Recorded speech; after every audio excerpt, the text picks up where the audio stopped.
Cette dernière table ronde, proposée dans le cadre des rencontres Musées citoyens, va nous permettre de définir les contours de cette culture qui part à la rencontre de ses publics, des défis auxquels elle doit faire face et de cette problématique cruciale que représente l'insertion d'une structure culturelle sur son territoire.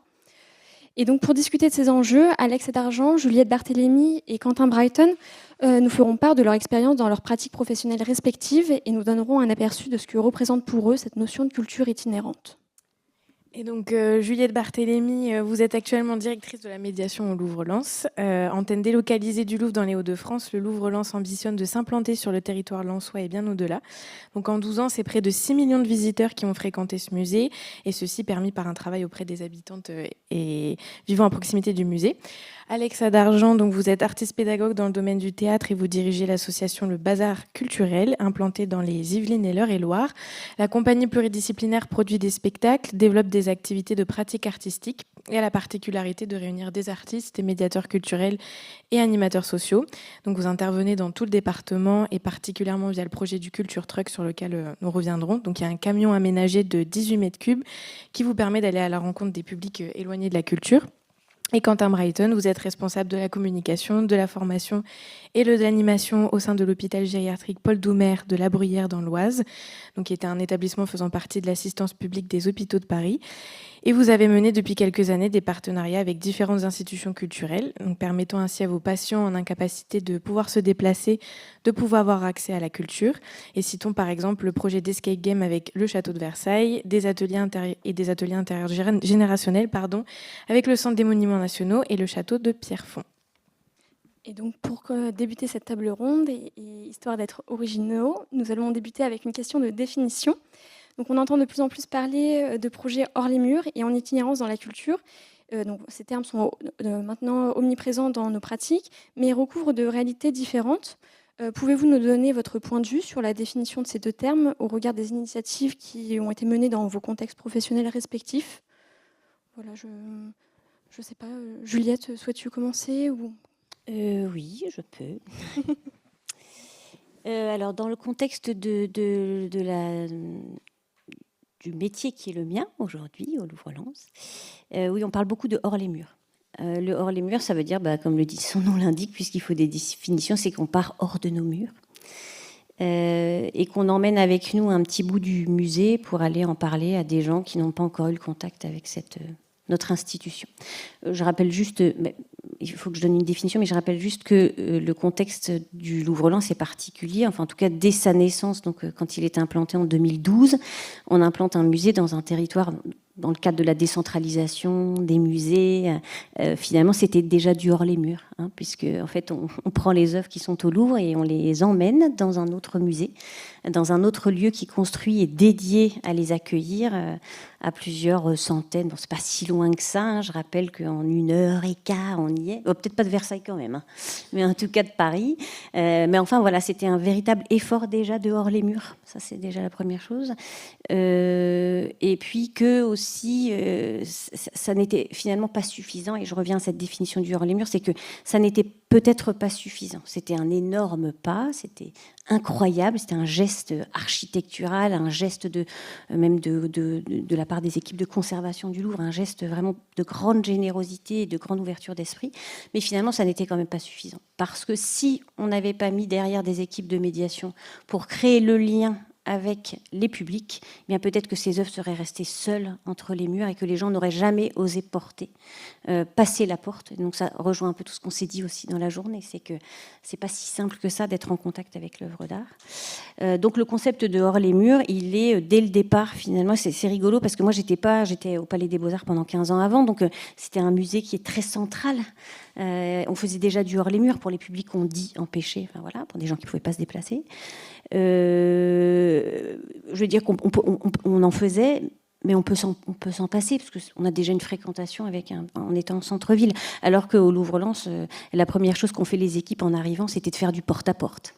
Voilà, en fait, ils sont sortis du musée en disant vraiment aux voisins, aux habitants, en disant vous n'avez pas envie de venir. Ça n'a pas bien marché d'ailleurs. Voilà. Ils ont recommencé au moment du Covid d'ailleurs, c'est ce qu'ils m'ont raconté. Ça n'a pas bien marché non plus. Voilà, ça n'est pas la solution. Voilà. Donc il faut aller avec beaucoup plus de... En fait, bon, voilà, faire du porte-à-porte, ça veut dire je suis seul professionnel de musée, je vais rencontrer un habitant et on fait un face-à-face. C'est très dur parce que on se demande pourquoi ils viennent pas dans le musée, mais rentrer chez eux, c'est pas facile non plus, quoi. On n'a pas envie que quelqu'un rentre dans notre intimité. Donc voilà, tout ça pour dire que le hors-le-mur, c'est aussi s'appuyer, emmener ses œuvres avec soi, ses reproductions, ses valises pédagogiques, ses éléments, ses artistes, les emmener avec soi.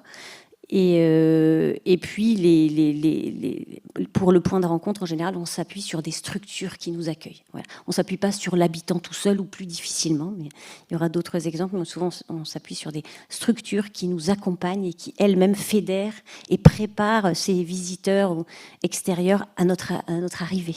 Donc, on est obligé de travailler vraiment en ramification et en réseau avec des structures, qu'elles soient hospitalières, autres structures culturelles, associations et tout ça. Voilà.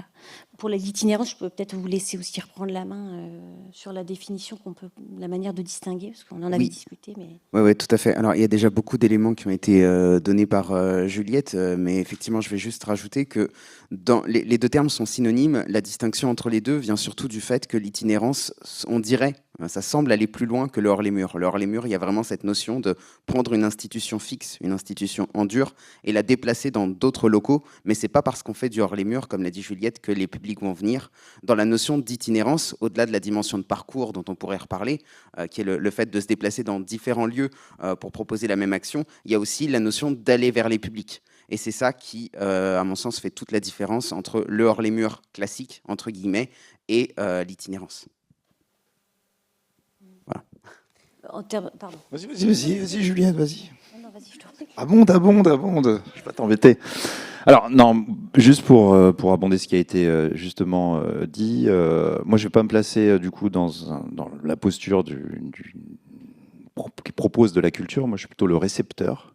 L'hôpital dans lequel je travaille, donc, est un hôpital gériatrique de 200 lits d'hospitalisation. Donc nous, on accueille plutôt des patients âgés de plus de 60 ans, 65 ans. On va dire c'est jeune. C'est encore jeune. On peut encore faire plein de choses. Mais on appelle souvent, et le terme vient d'être dit, si vous l'avez saisi, Juliette l'a dit, c'est le terme public empêché. Alors j'ai horreur de ce mot, mais c'est dans le vocabulaire, puisque tous les publics, par définition, peuvent accéder. Alors après, c'est la politique volontariste que l'on peut mettre derrière pour pouvoir accueillir ce type de public et pouvoir proposer de la culture et la volonté de pouvoir le proposer à ces publics. Nous, à l'hôpital, donc c'est 200 lits d'hospitalisation, 350 professionnels. On a une équipe d'animation de 2 personnes. Et la volonté a été en lien avec la PHP, qui est une structure quand même qui rassemble, donc on fait partie des 38 établissements, 100 000 professionnels, plus de 8 millions d'hospitalisations à l'année. On accueille effectivement des partenariats depuis quelques années avec un service mieux-être au sein de la PHP, et culture et mieux-être, et on crée un certain nombre de partenariats. Et donc c'est des établissements comme celui de Juliette, peut-être à terme celui d'Alex en itinérance, mais je sais qu'il intervient loin, c'est loin à l'Oise, puisqu'on est situé, alors on est à la PHP, mais nous on est au nord. On va faire du partenariat avec Lancelot, j'en doute pas, mais effectivement on a cette démarche, la chance en tout cas d'être dans cette institution qui est volontariste, qui a une politique publique volontariste d'accueillir et de faire des partenariats avec des institutions. Alors on a parlé du château de Versailles, puisque le château a une politique aussi, et ça dépend aussi des subventions, du mécénat. On va rentrer dans tout ce détail-là. Et c'est vrai qu'il faut avoir de l'investissement derrière. On a participé à un escape game. On a accueilli pour des personnes âgées un escape game. Alors, c'est pas réservé, voilà, le mot est un peu jeune, mais derrière, on peut faire pas mal de choses avec ce public. Et puis, on a aussi pu accueillir le château de Pierrefonds, où on a fait tout un projet immersif et un projet aussi sur place. Donc, il y avait du hors les murs et dans les murs. Et voilà, on pourra en parler juste après. Merci beaucoup. Justement, on va rentrer dans le sujet avec la question du montage de projet, de la méthodologie, de l'adaptation au territoire et de quel partenariat on peut tisser. Peut-être en commençant avec l'expérience du Culture Truck. Donc Alexa d'Argent, vous avez porté avec le bazar culturel. Donc pour rappel, c'est un camion aménagé de 18 mètres cubes qui est pensé comme un dispositif qui permet d'aller à la rencontre des publics partout sur les territoires. Et justement, est-ce que vous pouvez nous en parler un peu plus? Comment vous avez pensé ce dispositif d'itinérance et comment vous avez réfléchi à ce qu'il puisse s'adapter justement à des contextes différents? Oui. Alors, tout à l'heure, mes collègues ont abordé la notion de public empêché. C'est un terme que nous, on utilise très peu au bazar culturel, mais c'est vrai qu'il revient très souvent dans le monde de la culture. Nous, on parle plutôt de public éloigné de la culture, et on a théorisé en fait 3 formes d'éloignement. Il y a un premier éloignement qui est l'éloignement géographique, donc des personnes qui sont loin des institutions et qui n'ont pas la possibilité de s'y rendre, ou qui n'ont pas la mobilité suffisante pour se déplacer. Ça peut être le cas, par exemple, des seniors.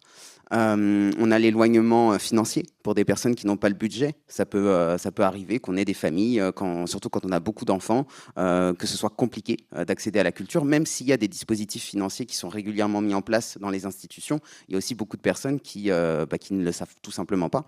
Et la 3e forme d'éloignement, c'est l'éloignement social ou l'éloignement symbolique, parce que quand on n'a pas l'habitude de fréquenter des lieux de culture, on a l'impression qu'on ne va pas avoir les codes, qu'on va se sentir jugé, et tout simplement, ça peut arriver qu'on ait peur de pousser les portes d'une institution.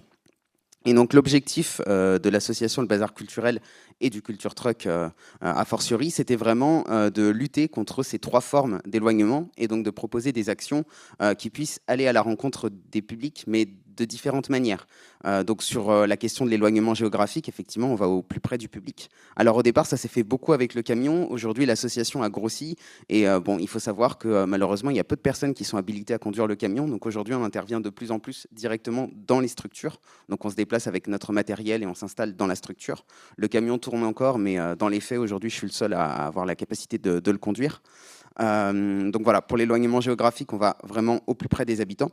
Pour l'éloignement financier, on a des actions qui sont la plupart du temps gratuites, voire quasiment tout le temps, ce qui implique aussi derrière une logique budgétaire, puisque ça veut dire qu'on a des prestations qui sont prises en charge soit par des financeurs, des mécènes, publics, privés, soit directement par les collectivités ou les associations qui font appel à nous.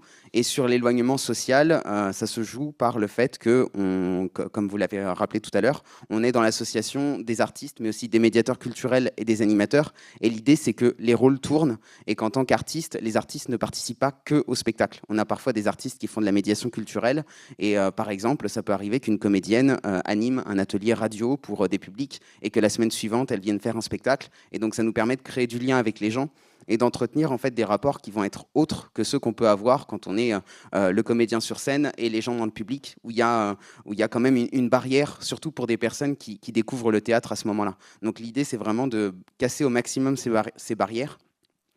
Juste avant, vous aviez une table ronde sur l'éducation populaire. Nous, on se pense vraiment comme une association d'éducation populaire, dans le sens où l'objectif, c'est vraiment d'abattre les frontières qu'on peut avoir entre le monde professionnel, culturel, avec les intermittents du spectacle professionnels qui sont payés pour réaliser une prestation d'artiste, et de l'autre côté, tout ce qui va être de l'ordre de l'animation socioculturelle, qui a été reléguée depuis des décennies aujourd'hui au MJC, aux centres sociaux, et avec les deux qui se regardent très souvent en chien de faïence. Et donc là, l'objectif, c'était vraiment de recréer du dialogue et de voir comment, ensemble, on pouvait repenser une manière de faire de la culture avec les gens. Voilà.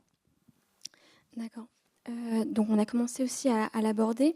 Une action hors les murs, c'est donc le fruit d'une relation entre une institution culturelle et un territoire sur lequel elle vient s'implanter. Et ces deux parties peuvent, en revanche, identifier des différents besoins. Et comment, dès lors, en fait, se crée la relation entre l'institution culturelle et les partenaires du territoire.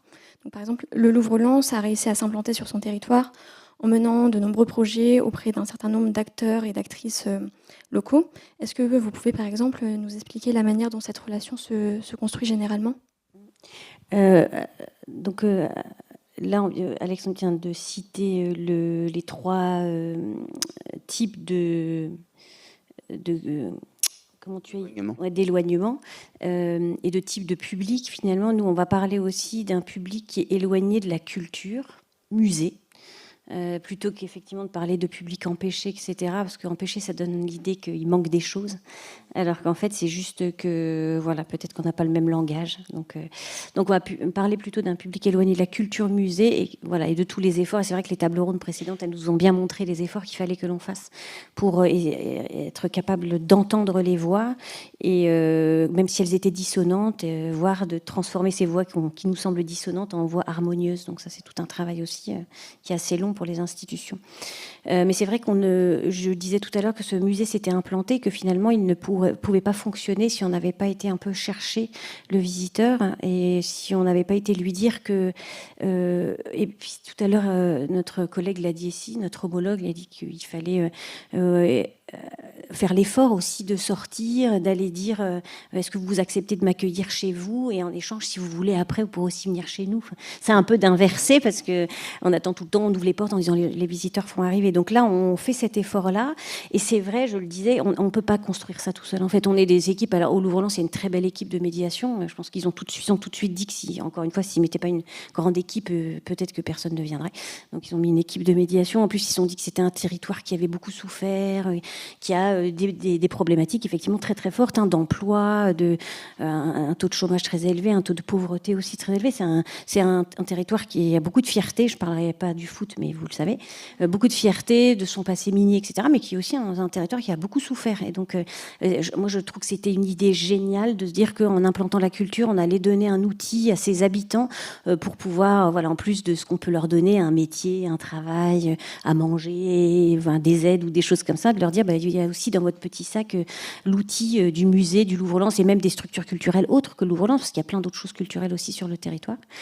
Mais il a fallu construire, et ça s'est construit dès le début avec des partenariats. Donc, des partenariats. Donc, il a fallu sortir de l'institution, créer avec les institutions hospitalières, avec les institutions éducatives, sociales, ces relations. Comment ça se construit ? On construit des liens de confiance, en fait, et les liens de confiance, ça met du temps.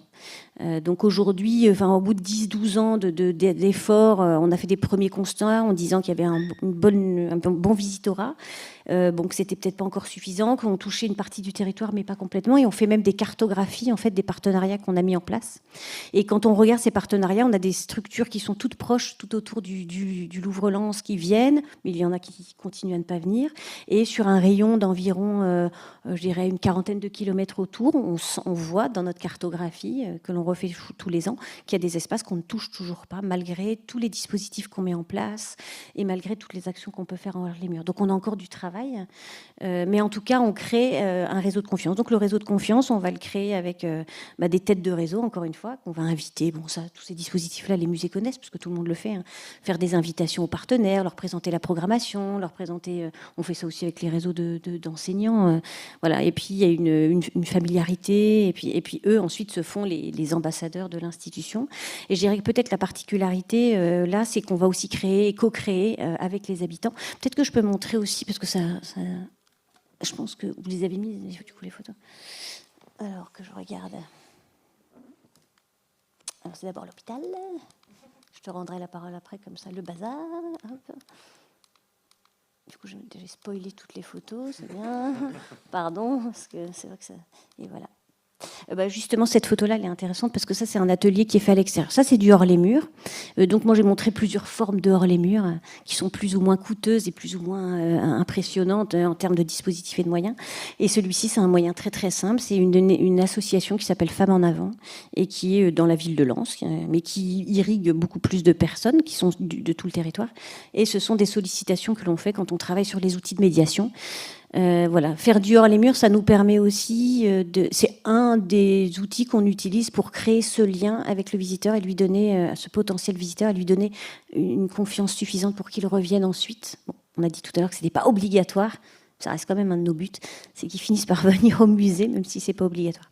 Et donc là, dans cet atelier, on voit ces dames qui sont en train de travailler. C'était avant la réouverture de la Galerie du Temps qui a complètement changé en décembre. On a réécrit tous les cartels des 250 œuvres avec les habitants. Donc ça a été un très très gros travail de fond. Et les œuvres n'étaient pas là puisqu'elles étaient encore au Louvre. Donc il fallait travailler. On était obligés de travailler hors les murs. Parfois, ils venaient aussi dans nos salles de travail, mais la plupart du temps, les médiateurs se déplacer. Et on voit là qu'ils travaillent sur des reproductions. C'est des groupes de travail. On dit comment, les habitants disent comment ils voient l'œuvre et comment ils ont envie qu'on l'aperçoive à l'extérieur. Ça c'est un travail de hors les murs qui a occupé pendant 6 mois toute l'équipe de médiation. et qui a permis, là, on voit bien à l'issue, à la réouverture de la Galerie du Temps, que ça a vraiment donné des résultats incroyables. Dire que la contrepartie, c'était que le jour où on a ouvert la Galerie du Temps, on avait les gens qu'on avait vus à l'extérieur qui sont venus au vernissage et qui se rencontraient, qu'on a fait se rencontrer, les 250 personnes se rencontraient, chacun se présentait les œuvres aux uns aux autres, et tout le monde dit « Ah oui, alors celle-là, c'est mon œuvre, ah ça, c'est la tienne ». Enfin voilà. Et donc finalement, cette notion d'appropriation, finalement, elle était possible. Elle est un vrai résultat de ce hors-les-murs, de ce que peut apporter le hors-les-murs, je trouve. C'est ce lien de confiance et cette confiance qu'a le visiteur dans sa légitimité à venir ensuite dans l'espace. Ou cette légitimité juste à parler d'art ou à ressentir quelque chose face à une œuvre d'art, qu'elle soit peinte, sculptée, théâtralisée ou en musique, quoi, d'ailleurs. Voilà, je vais m'arrêter là parce que sinon... Et un autre exemple éclairant, c'est le projet, vous l'avez évoqué, qui a été mené entre la PHP et le Centre des Monuments Nationaux au château de Pierrefonds. Peut-être que vous souhaitez revenir sur la manière dont cette relation partenariale a été créée. Oui. Avant juste, je fais la transition avec ce que Juliette vient d'évoquer. Effectivement, nous, un projet que j'ai pas cité, mais pour l'évolution, parce que comme je le disais tout au départ, l'hôpital, on est plutôt effectivement un partenaire qu'on est venu chercher. Nous, on avait une vraie vocation à vouloir développer politiquement au sein de l'hôpital la culture et l'accès à la culture. Un projet, on a commencé, en tout cas nous, à travailler avec les associations locales. Voilà, c'est le premier échelon de la fusée, c'est-à-dire qu'on s'est intéressé à qu'est-ce que mon territoire à 5 km peut proposer comme action culturelle pour les patients. Et à partir de là, on a eu la chance, dans la commune voisine, d'avoir une association de peinture. Je pense que vous en peut-être connaissez dans vos différentes villes ou villages. Et avec des bénévoles, on a lancé en fait une vraie démarche culturelle sur l'art. Il y a eu de la création. Donc je reviens, ah oui, c'est mon tableau. Ah oui, c'est... Voilà. Et il y a eu une volonté derrière d'accompagner, puisque des soignants, des professionnels administratifs se sont mis à dire, ah oui, on est venu voir l'expo, est-ce qu'on peut participer, etc. Et ça a eu un engouement. Aujourd'hui, ça fait quelques années maintenant qu'on est en train de développer vraiment d'aller vers le label culture et santé en milieu hospitalier, parce que c'est les petites choses, comme tu le disais tout à l'heure, il faut créer du lien, l'accès à la culture, etc. Et derrière, on amène sur des projets un peu plus importants. Et donc le dernier en date, effectivement, c'est en lien avec l'AP, HP et le CMN sur la possibilité d'être accueilli et de faire un travail exceptionnel avec le musée de Pierrefonds, avec le château de Pierrefonds, pardon. Alors, qui est un château qui a une particularité, c'est qu'il est vraiment sur une butte, avec un accès en pavé, donc très compliqué pour des personnes en fauteuil ou à mobilité réduite.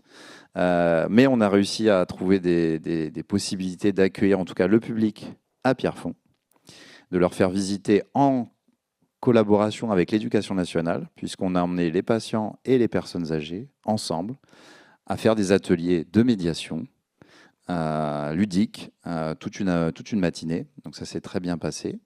Et à la suite de ça, on a travaillé sur le déplacement des médiateurs sur l'établissement avec les mêmes patients, mais avec d'autres patients qui ne pouvaient pas se déplacer sur Pierrefonds, avec les moyens technologiques que l'on connaît aujourd'hui, donc la réalité virtuelle, avec des outils qui nous sont également proposés avec des ateliers manuels, avec du dessin, de la collaboration avec les enfants. Et aujourd'hui, c'est quelque chose qui a été reconnu au niveau de l'éducation nationale et du coup, c'est répercuté sur d'autres établissements qui se lanceraient dans cette politique volontariste avec un accompagnement de l'ARS. Donc voilà, ça peut partir de petites choses. Et au final, on arrive à petit engager des partenariats assez intéressants qui sont reconnus et qui, à la base, ne coûtent pas grand-chose. Très honnêtement, ça ne coûte pas grand-chose. Il faut juste de la volonté, du temps d'agent. Ça, certes, c'est un coût, mais c'est aussi nos missions. Et derrière, après, on peut prétendre éventuellement, si ça fonctionne, à des opportunités de financement derrière. Ça, je pense qu'on va l'évoquer après. Et pour continuer, effectivement, le château, lui, a un vrai intérêt, c'est qu'au-delà de l'accueil des scolaires et de l'accueil de ce public-là, a pu le valoriser, en tout cas dans sa démarche d'accueil. Et c'est un sujet qui est important, puisque derrière, il y a les parents, il y a les familles, qui ont été sollicités, mobilisés, et donc ça amène aussi un public quelquefois qui est éloigné, qui n'a pas pris connaissance de la possibilité d'aller voir l'établissement ou d'aller voir une représentation, qui va se dire « Ah, mamie est allée, pourquoi moi j'irai pas ?» Voilà. Donc au final, c'est comme ça qu'on construit les choses petit à petit. Et pour en revenir sur le partenariat, on a fait avec le château de Versailles, qui était un dispositif plus important sur un escape game. Là, on rentre dans des architectures de projets qui sont bien plus importantes, puisque c'était un escape game avec des comédiens sur un support de 40 mètres carrés, monté, etc. Je ne sais pas, j'ai vu les photos un peu circuler, mais on est sur quelque chose qui n'a rien à voir en termes de support. Alors on voit la machine, une sorte de machine ici. Et il y a toute une scénographie derrière. Et donc ça avait été avec les professionnels qui ont participé, avec les patients qui ont participé. Donc là, on a l'intérieur de l'escape game. Oui, c'est vraiment une reconstitution. Bon, là, on est sur des budgets qui sont pas les mêmes. D'ailleurs, le château ne les avait pas financés entièrement puisqu'il y avait appel à mécénat, bien évidemment. Mais on peut aussi, grâce à ces structures-là, amener. Tout le monde ne peut pas, mais on peut amener aussi des moments un peu exceptionnels dans le quotidien des établissements, qu'ils soient de santé ou autres. Mais j'avais plutôt envie de vous parler de Pierrefonds, puisque c'est vraiment un sujet, voilà, penser autour de soi, qu'est-ce qu'on peut regarder, qu'est-ce qu'on peut avoir, et ne pas hésiter à créer du lien. Voilà. Merci beaucoup. Justement, on a commencé à aborder la question du financement et qu'en fait, comment mettre en place concrètement ces projets-là. Et on abordait d'ailleurs dans notre préparation l'idée qu'on pouvait monter des projets avec finalement peu de moyens, comme d'autres avec beaucoup plus de moyens. Et donc, est-ce que vous avez peut-être des remarques ou des approfondissements à apporter sur cette question du financement et du portage de ces projets ? Oui, je peux commencer. Je pense que pour le coup, on est, en tout cas des trois ici présents, je pense qu'on est le projet qui s'est fait un peu plus à l'arrache, pour le dire clairement, puisque ça s'est fait au départ avec de l'autofinancement. Mais je vais peut-être montrer les photos, comme ça tout le monde les aura vues aussi. Mais ça montre pour le coup, je pense que des choses sont possibles avec peu de budget. Donc le Culture Truck, c'est un camion de 1988 qui a été entièrement retapé. Donc ça a demandé beaucoup de main-d'œuvre au départ. C'était une dizaine de bénévoles qui se sont relayés pendant plusieurs semaines pour pouvoir le réaménager à l'intérieur. Mais voilà, c'est un projet qui, au final, n'a pas coûté si cher que ça, et donc qui comme je le rappelle, s'est fait avec de l'autofinancement. Alors derrière, il y a eu quand même un crédit pour l'achat du camion et du matériel, etc. Mais en fait, nous, on l'a fait dans le sens inverse. Les partenaires nous ont rejoints après. En fait, le projet s'est lancé parce qu'on avait estimé qu'il y avait un besoin. Parce que pour le coup, moi-même, je suis habitant en milieu rural, donc l'éloignement de la culture, je le connais. Le premier cinéma le plus proche de moi, il est sur Chartres, qui est déjà à 30 km. Voilà. Je suis moi-même habitant de milieu rural, et donc je connais les difficultés, que ce soit d'accès à la culture ou même d'accès aux services de proximité de base, hein, la poste, la banque, etc. Et donc ce projet, il venait aussi nourrir un besoin personnel d'abord, mais du coup voilà, il s'est fait avec peu, et puis derrière en fait les partenaires nous ont suivis. Donc après, je ne sais pas si vous voulez qu'on rentre dans le détail de qui peuvent être les partenaires qui. Oui, je pense que ça peut être intéressant. Il y en a plusieurs. Alors nous, le tout premier qui est venu sur le projet et qui nous a permis en fait qui a été un tremplin, qui nous a mis le pied à l'étrier, ça a été la DET, la Direction départementale de l'emploi, du travail et des solidarités, qui du coup fait tout un travail, en tout cas faisait à l'époque tout un travail autour de l'itinérance et de comment permettre le développement de projets itinérants sur le territoire. Donc c'est le cas dans les Yvelines. Après, je ne sais pas d'où vous êtes, toutes les personnes qui sont là ce soir, mais en tout cas, il y a peut-être dans vos départements aussi, au niveau de la préfecture et en tout cas du pôle social de la préfecture, des choses qui se font. Derrière, il y a évidemment le conseil départemental qui soutient sur des actions spécifiques. Il peut y avoir aussi des relais privés. Nous, on travaille par exemple avec Malakoff Humanis qui nous soutient sur des actions auprès du public senior. Donc après, c'est beaucoup de travail de recherche. Ça, c'est vrai que je pense que vous me rejoindrez là-dessus. Tout ce qui est recherche de financement pour viabiliser un projet et constituer une équipe, ça demande un temps fou parce que voilà, ça se fait pas tout seul. Et puis derrière, on répond aussi à des besoins spécifiques. Le terme appel à projet veut bien dire qu'on va proposer un projet qui va répondre à quelque chose de spécifique. Et c'est vrai que quand on a une idée, parfois c'est notre idée, mais elle rentre pas forcément dans les cases au départ du projet tel qu'il est pensé en face par le financeur, quoi. Voilà. Et moi, je vais montrer juste... j'avance encore un petit peu. Des formes différentes. Oui, je voulais montrer celui-là parce qu'on a dit qu'il y avait des formes qui étaient très coûteuses et d'autres qui l'étaient moins. Donc là, je trouvais que cet exemple-là, ça rejoint un peu le camion, sauf que bon, il n'y a pas de moteur, alors c'est encore moins cher. Hein, mais c'est un vélo de la Poste qu'on a récupéré à la fermeture d'une agence.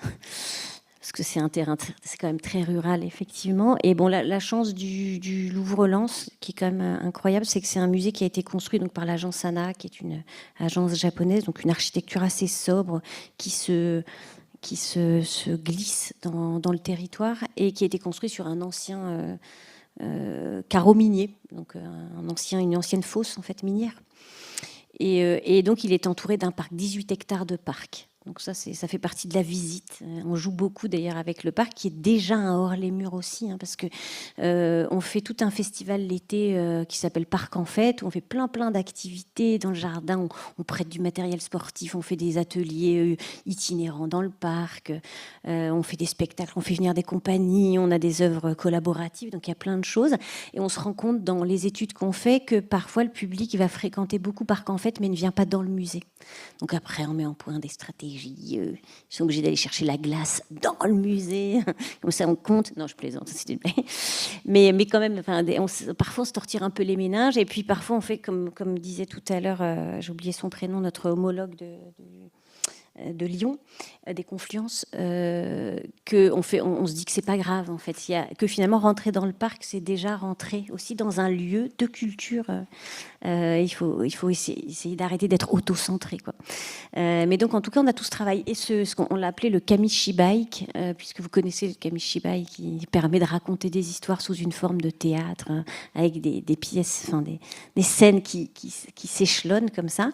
Et donc le kamishi bike, c'est un vélo qui raconte des histoires. Et donc, vous voyez une des médiatrices de l'équipe, Nathalie, qui est en train de se balader. Et donc, quand elle rencontre des gens, et ça, c'est intéressant parce que les gens se promènent, et c'est elle qui va vers eux, et puis qui s'arrête et qui leur fait, voilà, qui les interpelle finalement en commençant à raconter des histoires. Pour certains, ce sont des vrais acteurs de théâtre, hein, dans les médiateurs. Tout le monde n'est pas d'ailleurs en capacité. On parlait aussi de la formation. Il y a la formation et il y a aussi la personnalité. C'est toujours important de respecter aussi la personnalité des artistes, des médiateurs, qui vont donner ou échanger, mais sous des formes parfois très très différentes, avec autant de valeur. Hein. Enfin, ça a autant de valeur en tout cas à nos yeux. Et donc elle aime beaucoup mettre en scène. Et donc ça, on voit bien que c'est un premier. Et c'est simple ça. Et puis on n'est même pas obligé d'avoir un vélo d'ailleurs. Hein. On peut le faire juste avec un livre. Mais ça, on le fait beaucoup. Et puis, on est demandé aussi dans des petits... Puisqu'on travaille avec le territoire, c'est aussi s'inscrire dans des festivités ou des événements qui existent déjà, que le public a déjà adopté. On a parlé tout à l'heure des carnavals, des choses comme ça.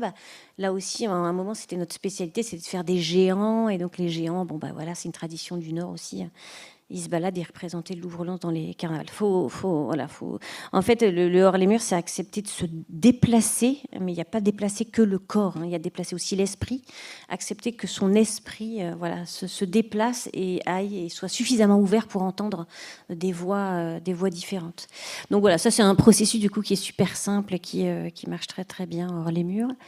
Et puis, hop. Non, alors j'ai tout éteint, mon Dieu. Ah, c'est la fin. Bon, après, on a des dispositifs un peu plus conséquents. Voilà, celui-ci, par exemple. Bon, je l'aime bien parce qu'en fait, il a fait couler un peu d'encre ces derniers temps parce qu'il y a eu une initiative du Louvre. Donc ça, c'est le Louvre-Lens qui fait du hors-les-murs en centre commercial depuis plusieurs années, notamment dans l'énorme centre commercial de Noyelles-Godault qui s'appelle Au Shopping, qui est énorme. Enfin, bon, voilà. C'est un espèce de Disneyland de la boutique, quoi. Enfin, bon, voilà. Et il y a un espace central, c'est quand même intéressant, qui est laissé libre pour accueillir des structures culturelles ou des événements. Et bon, là, c'est un dispositif qui est un petit peu plus lourd. Et bon, on en a parlé pas mal parce que le Louvre a fait de l'itinérance aussi dans les centres commerciaux. Et ça a été critiqué parce que ça fait un peu, pour les élites, ça fait de la culture de bas étage. Hein, quand même, il faut utiliser les mots comme ça. C'est la culture de bas étage. On se rabaisse finalement à parler d'œuvres d'art devant des reproductions. On va là où les gens sont en posture de consommation, ultra-consommation au centre commercial. Hein.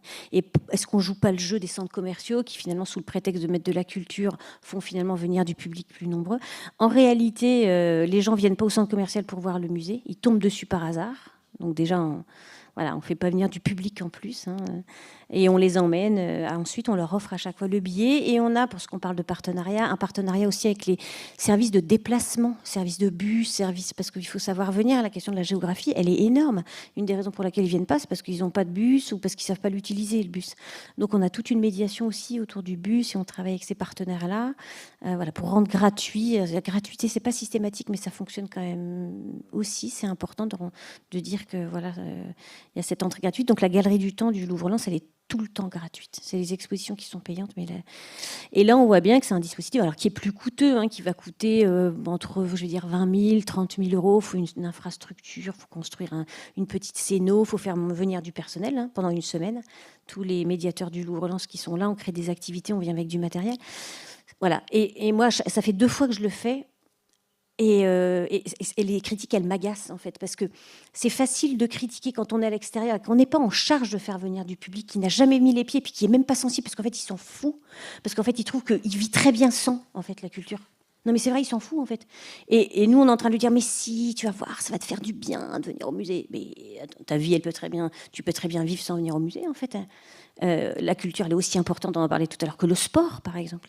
Nous, on se dit que peut-être certains ne le savent pas, mais potentiellement, ça pourrait être un outil qui pourrait leur faire du bien. Peut-être un outil qui va les distraire. Peut-être un outil qui va juste les toucher par la beauté esthétique. Peut-être. Et on ne sait pas qui. Donc, en fait, on fait de la masse. Et dans la masse, on va en toucher quelques-uns. Et c'est pour cela qu'on le fait. Et même si c'est que 10% du public qu'on touche, ces 10%-là, ils sont importants. Ils sont même essentiels pour le musée. Et même s'ils ne reviennent pas après d'ailleurs. Et d'entendre des gens au téléphone, oui, je suis au centre commercial, là, elle a voulu qu'on fasse des activités, ma fille, résultat, ça fait 2 heures que je suis là. Et puis, j'ai fait 3 œuvres. Ça, non mais je le raconte, je le jure, c'est vrai, je ne l'ai pas inventé. Et en fait, de l'entendre, je me dis, voilà, en fait, cette semaine au centre commercial, c'est pour ça. Elle a passé 2 heures, elle s'y attendait pas, elle pensait faire les boutiques. Elle a passé 2 heures, elle a passé un moment avec sa fille, c'est pas mal. Un bon moment, elle raconte à sa copine que c'est super, qu'elle a fait 3 heures, c'est pour ça qu'on le fait. Peut-être qu'elle ne reviendra pas, peut-être que 10% reviendront, parce qu'on a quand même des chiffres. Et là, on sait qu'il y a environ, dans les 15 premiers jours qui ont suivi, on sait qu'on avait, je crois, 17% des billets qui avaient été utilisés. Et c'est énorme, en fait, 17%. Voilà, enfin bref, c'est un autre exemple, mais moi, je défends cette culture-là, parce que c'est voilà, il ne faut pas faire que ça. On fait plein de choses en fait, et puis on travaille en maillage, c'est-à-dire que nous on fait ça, il y en a d'autres qui font ça, et en fait le maillage, on arrive à avoir ça donne du sens parce qu'on travaille tous ensemble, on n'a jamais prétendu avoir une seule manière de travailler, d'être ceux qui détiennent la vérité, mais tous ensemble on fait cet effort-là, et je pense que les résultats ils sont voilà, et c'est donner de la beauté, de l'espoir parfois à des quotidiens qui ne sont pas toujours simples. On ne va pas leur donner une aide, en tout cas physique, mais on va leur donner peut-être un moment de partage qui est quand même très riche, je pense. Voilà. Merci beaucoup. Est-ce que Quentin, vous souhaitez compléter sur la question du financement et du montage de projet Ou pas, c'est pas obligatoire. Je n'ai pas parlé de c'est pas cher. Non, oui. Après, concernant le financement, effectivement, tu l'as très bien dit, Alex, il y a effectivement beaucoup d'investissements à avoir auprès des différents financeurs. Je pense que vous les connaissez la plupart. Nous, on a quand même on fait partie du milieu hospitalier, donc nous, c'est effectivement des appels à projets avec l'ARS, mais pas que. On a aussi répondu à des appels à projets de communes, d'intercommunalité, qui aussi propose des choses sur la thématique de la santé, qui est au cœur des préoccupations des territoires, surtout des territoires ruraux. Vous le savez aujourd'hui, je ne vais pas vous refaire l'histoire avec les médecins, les maisons de santé, combien de temps on peut avoir pour avoir un rendez-vous médical. Donc c'est des vrais sujets. Donc nous, on a plutôt cette démarche-là. Après, en fonds propres sur l'hôpital, on a bien évidemment des crédits sur le service qui permettent de mettre en place un certain nombre d'animations et de partenariats. Mais ça reste à l'échelle de notre établissement. Je vous ai parlé de l'assistance publique, certes, mais nous, on n'est que 350 professionnels. Même si on est sur un parc plus grand que le Louvre-Lens, parce qu'on est le plus grand site hospitalier de l'assistance publique hôpitaux de Paris, nous c'est 25 hectares. Donc on a un grand parc aussi, on fait des grandes fêtes, désolé Juliette, aussi. Et d'ailleurs, on a eu un partenariat avec le Louvre de Paris, parce que j'attends toujours la signature avec le Louvre-Lens. Ça va se faire, ça va se faire. Mais on a avec le Louvre de Paris, il y a eu une exposition également qui tourne dans l'ensemble des hôpitaux qui s'appelle la couleur bleue. Donc il y a toute une démarche. On a parlé précédemment aussi des œuvres, de ne pas les toucher sur la médiation, de les casser, etc. On a eu des reproductions, nous, d'œuvres, d'art. Et on a eu des reproductions mosaïques, etc. Où voilà, c'était intéressant pour les patients, les enfants aussi, puisqu'ils ont participé également à ce projet-là, de pouvoir les emmener un peu sur une découverte culturelle. Et le Louvre, voilà, c'est quelque chose à Paris de grand, on ne sait pas trop ce que c'est. Et beaucoup de familles voilà, disent bah, c'est improbable d'avoir ça à l'hôpital. Et puis on a organisé une fête, fête de l'hôpital, etc. Cette année-là. Et on a fait un atelier, parce qu'on avait un peintre en résidence. Je vous ai parlé de peinture tout à l'heure, mais aussi, on n'y pense pas, mais quand on a beaucoup d'espace, on a des possibilités.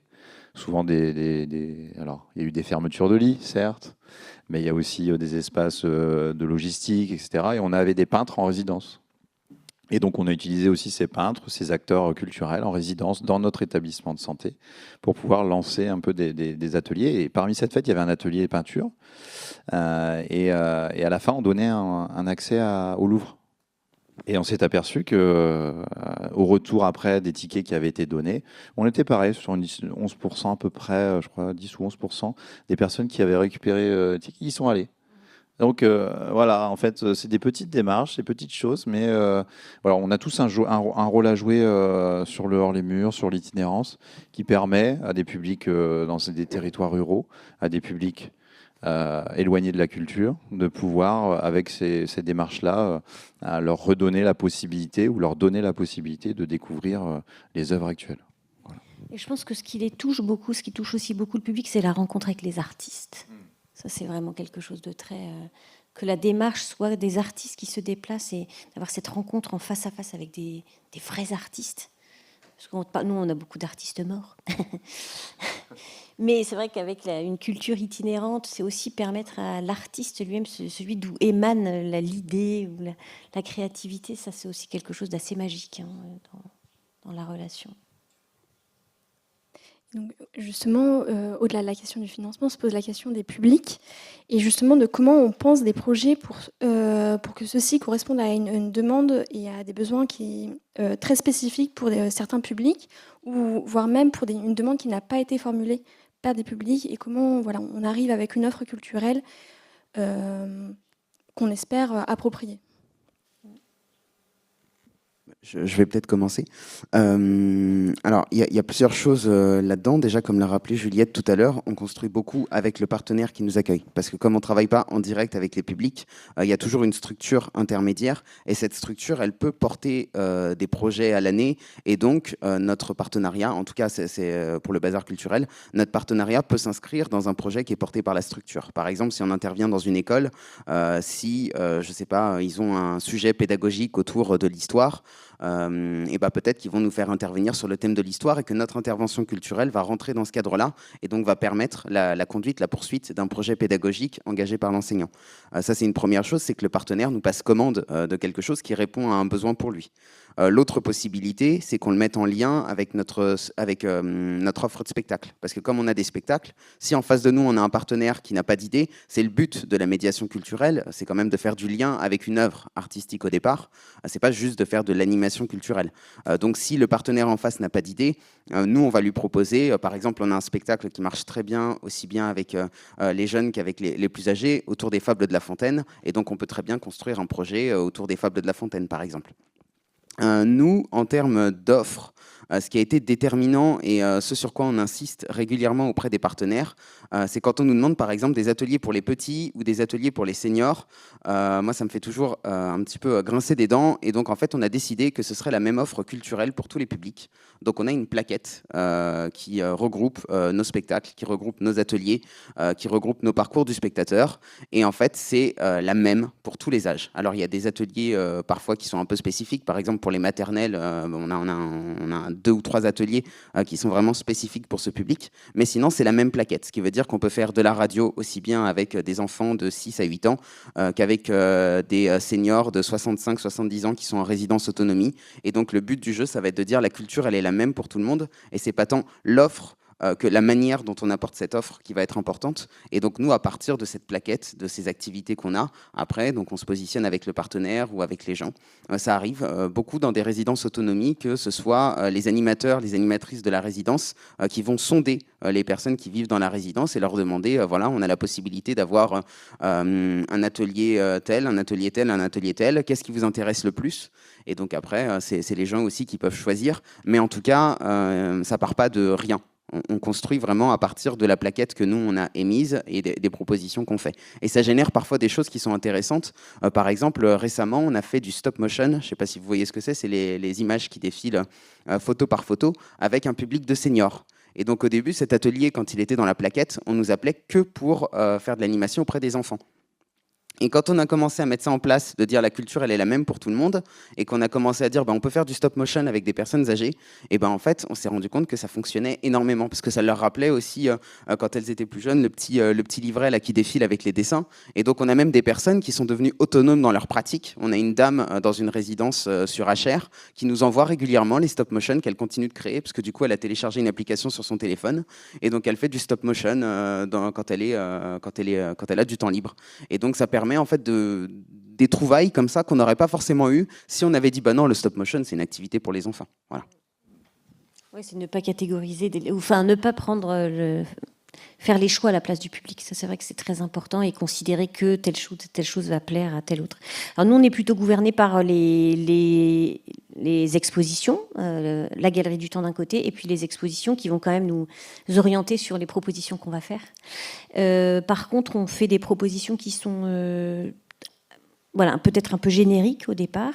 Comme là par exemple celle que je montrais sur le centre commercial, on fait en fait la promotion aussi de l'exposition en cours, là c'est l'artiste et le vêtement qui est encore en cours aujourd'hui, et après on a quand même des projets spécifiques justement avec les lieux de soins, où là on va être très très à l'écoute des équipes, des soignants, à qui on va un peu demander, voilà, qu'est-ce que vous cherchez, qu'est-ce que vous avez envie de faire, quels sont vos objectifs. Ça peut être des objectifs qui sont, voilà, ils manquent d'estime d'eux depuis qu'ils sont ici dans ce service, parce que finalement on leur demande plus rien au quotidien, ou alors ils ont besoin de se distraire, ou alors ils ont besoin de, enfin voilà, il y a tous des objectifs, ou travailler même la motricité fine. Enfin, donc il peut y avoir plein d'objectifs qui peuvent être plus ou moins liés à la santé physique ou à la santé mentale. Et donc là, on fait on fait beaucoup plus de sur-mesure. On a la chance aussi d'avoir dans l'équipe une des médiatrices qui est art-thérapeute, et donc qui va faire des programmes vraiment dédiés, spécifiques, avec une partie. Donc là, ce qui est intéressant dans le hors-les-murs en lieu hospitalier, soit tout se fait en hors-les-murs parce que les personnes ne peuvent pas se déplacer, soit il y a un temps qui se fait dans la structure et des temps qui se font chez nous. Et cet accueil, il peut y avoir aussi une exposition des travaux qui sont faits, des œuvres qui sont créées par les personnes. Et là aussi, ça va se faire soit dans la structure, soit ça va se faire directement au musée. Ça, cette période de valorisation, pas seulement sous la forme d'une exposition, mais ça peut être juste un moment convivial où tout le monde montre ce qu'il a fait. Ça, c'est important aussi pour la valorisation. Donc voilà, donc c'est des constructions soit un petit peu globales ou génériques, soit des constructions vraiment du sur-mesure. On fait quand même beaucoup de sur-mesure avec un public hors les murs, puisque voilà, si on fait du hors les murs, c'est parce qu'il y a une raison pour laquelle il ne vient pas. Donc il faut un petit peu analyser la raison pour laquelle ils ne viennent pas et trouver quelque chose qui peut leur convenir quand on se déplace. Non, vous avez tout dit, je n'ai rien à rajouter. Non, mais c'est effectivement ça. Après, nous, en tout cas, comme je l'ai dit au départ, vous êtes un peu émetteur d'offres culturelles, nous, on est plutôt récepteur, mais pour réceptionner, il faut analyser nos besoins, les envies. C'est ce qu'on fait à travers les animatrices, les services qui se déplacent dans les unités, avec les effectifs médicaux et paramédicaux, pour regarder un petit peu ce qui est proposé, quelles sont les envies, les attentes et les besoins, et parler aussi de limites physiques et psychologiques, effectivement, les unités sécurisées, les malades d'Alzheimer, on a effectivement ceux qui ont des maladies, des problématiques de santé pour se déplacer. Et donc tout ça réuni font que les besoins, les problématiques ne sont pas les mêmes, mais en échangeant, en trouvant alors effectivement des offres sur le territoire où on demande une adaptation pour pouvoir les mettre en place en lien avec notre besoin. Et puis aussi, on a nos équipes qui sont sur site et qui répondent aussi à un besoin réel en interne. Alors, en ce moment, on est en train de faire des ateliers d'écriture parce qu'on est dans un écrivain, on est plus sur l'agriculture parce qu'on a beaucoup d'anciens agriculteurs. Ah, voilà. Et du coup, ils ont L'hôpital change un peu pour eux, c'est-à-dire qu'ils se retrouvent un peu dans une démarche où ils se retrouvent à parler de sujets qu'ils avaient l'habitude de parler avant l'hospitalisation. Et ça, c'est plutôt intéressant, notamment pour des patients qui pourraient éventuellement sortir de l'établissement et aller plutôt ressortir sur une maison, une résidence, un EHPAD ou une résidence autonomie, parce que certains le peuvent par la suite. Et ça, c'est quand même quelque chose de vraiment très, très intéressant. C'est aussi un résultat, alors qu'on ne peut pas, je reviens à ce qu'on disait, les quantifier, est-ce qu'on va avoir le retour immédiat, comment on le fait, etc. Ça, on ne l'a pas forcément. Après, c'est vrai qu'on a quand même un sentiment par les équipes soignantes que ça apporte un plus. Voilà. Et ça, c'est l'essentiel, en tout cas, pour nous. Après, ça paraît simple comme ça, parce que finalement, on est des gens convaincus et qu'on est convaincus que la culture peut avoir une influence sur la santé, notamment sur... mais finalement, il y a tout un travail en hors les murs, c'est de convaincre les partenaires. On a des partenaires établis avec qui on travaille depuis longtemps, mais il y a tout ce travail de convaincre, parce que convaincre des équipes hospitalières qui sont déjà très préoccupées par des problématiques de santé, en tout cas, liées à la pathologie, qui sont un peu le nez dans le guidon avec des besoins, je dirais, incompressibles du soignant, du patient, pardon. Et là, de lui dire, si tu veux, on va te distraire avec des choses, on va te parler dans un quotidien qui n'est pas toujours simple, dans des services qui sont très, très, très demandés aussi, très compressés, c'est pas toujours simple. Donc, on a un gros travail aussi pour convaincre et aboutir à hors les murs. Alors, je sais pas comment vous faites, mais je sais que quand on fait un projet, quel qu'il soit d'ailleurs, un partenariat, mais notamment hors les murs, ça va nous demander énormément de travail de préparation. Il n'y a rien qui se fait en claquant des doigts. Ça peut mettre parfois 6 mois, 1 an d'échanges, de rencontres. Là aussi, on va les voir, on les invite, puis convaincre une personne qui est convaincue, qui se fait ambassadeur. Parfois, elle a besoin qu'on l'aide aussi. Et donc, on invite aussi les autres soignants pour montrer que chacun reste sur son territoire. Ça, c'est intéressant parce que chacun reste dans son domaine. D'ailleurs, ça m'a aussi interpellée sur la table ronde précédente. On sent bien que la posture des musées, elle change progressivement. C'est pas la posture des musées, c'est la posture c'est tout ce qu'on confère à l'art, c'est tout le pouvoir qu'on lui donne. Et c'est ce qu'on recherche. Nous, on veut que tout le monde reconnaisse que l'art a du pouvoir. Et en même temps, il y a quand même des effets, je ne vais pas dire des effets secondaires, mais en tout cas, on lui donne aussi un pouvoir qui du coup, doit être porté par des équipes qui, elles, sont au départ formées à l'histoire de l'art et qui se retrouvent à être confrontées à la parole du visiteur. Dans cet échange, quand on a eu tout à l'heure avec la culture populaire, tout cet échange, après, le recueillir la parole, moi, je trouve que c'est très intéressant. Mais il y a aussi... est-ce qu'on est parfois ou toujours en capacité, c'est-à-dire est-ce qu'on doit, quand on fait du hors les murs, on va donner de sa personne, jusqu'où est-ce qu'on donne de sa personne, et puis on se retire en disant, ou bien on a offert une parenthèse enchantée, et puis ça ne veut pas dire qu'on règle les problèmes, en fait, on n'est pas toujours là pour régler les problèmes, pour écouter ou pour donner des réponses ou des solutions. Parfois on est juste là c'est une espèce de parenthèse, et puis après on se retire, et les gens, ils ont gardé leur quotidien, ils ont gardé leurs difficultés, leurs pathologies. En fait, parce qu'on ne peut pas intervenir sur tout. Mais on a donné cette espèce de petite bulle qui leur permettra potentiellement, je parlais d'outils tout à l'heure, mais de ressources. On est des lieux ou des sources, des ressources. On est des ressources et parfois être une ressource hors les murs ou en venant dans le musée. C'est ça qu'on veut faire aussi en faisant du hors les murs, c'est en disant aux gens, vous avez toutes vos problématiques, nous on ne va pas vous les régler. Par contre, on peut vous donner des ressources. Et la ressource, c'est peut-être justement un contact, même furtif, occasionnel, court, de contact avec quelque chose avec lequel on n'a pas l'habitude, qui nous fait juste du bien ou qui nous distrait de toutes nos problématiques. Je trouve que ça, c'est important aussi, sans forcément pouvoir répondre à toutes les problématiques. Et peut-être pour finir et pour compléter, justement, on a commencé à aborder la question de l'autonomie et de quel impact peuvent avoir justement ces projets-là. Et justement, qu'est-ce que vous en pensez par rapport à cette autonomisation des pratiques culturelles? Comment on peut faire en sorte justement de contribuer à une transmission qui soit moins descendante et beaucoup plus horizontale au travers de ces projets? Déjà un peu, si vous voulez compléter en tout cas sur cette question-là. Bon, allez, j'ai enchaîné du coup, mais je pense qu'on a déjà un petit peu fait le tour. Mais ça rejoint en fait beaucoup de choses qu'on a dit. C'est dans la posture déjà. Il y a autre chose qui me fait grincer des dents. Je grince souvent des dents, c'est quand on dit qu'on vient amener la culture là où il n'y a pas de culture. En fait, on n'amène pas la culture. On vient fabriquer de la culture avec les gens qui sont sur place parce qu'ils ont déjà une forme de culture, ils ont déjà un rapport à l'art. Et nous, on est juste là pour être le catalyseur en fait de ce qui est déjà présent et puis peut-être pour apporter un autre regard. Mais en fait, on n'est pas des porteurs de culture, on n'est pas des colonisateurs qui viennent apporter la culture dans un endroit où il n'y en a pas. C'est pas du tout l'objectif. Donc déjà, c'est juste de réveiller ça, en fait, de montrer qu'une pratique est possible, que déjà la pratique artistique ou la pratique culturelle, il y a une diversité énorme. On parlait tout à l'heure de stop motion, c'est déjà une forme de pratique artistique. Le théâtre en est une autre, la radio en est une autre, l'écriture en est une autre, l'expression corporelle en est une autre. Et donc en fait, il y a différentes façons de penser un rapport à l'art, un rapport à la culture. Le musée en est une autre, évidemment.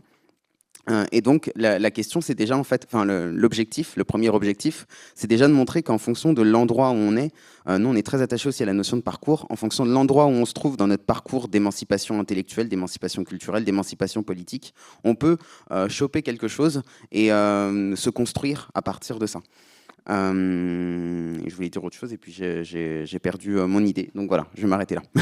Je pense qu'on peut conclure cette journée. Donc avec cette dernière table ronde et vous remercier pour vos interventions. Merci à vous. Merci à vous. Merci à vous.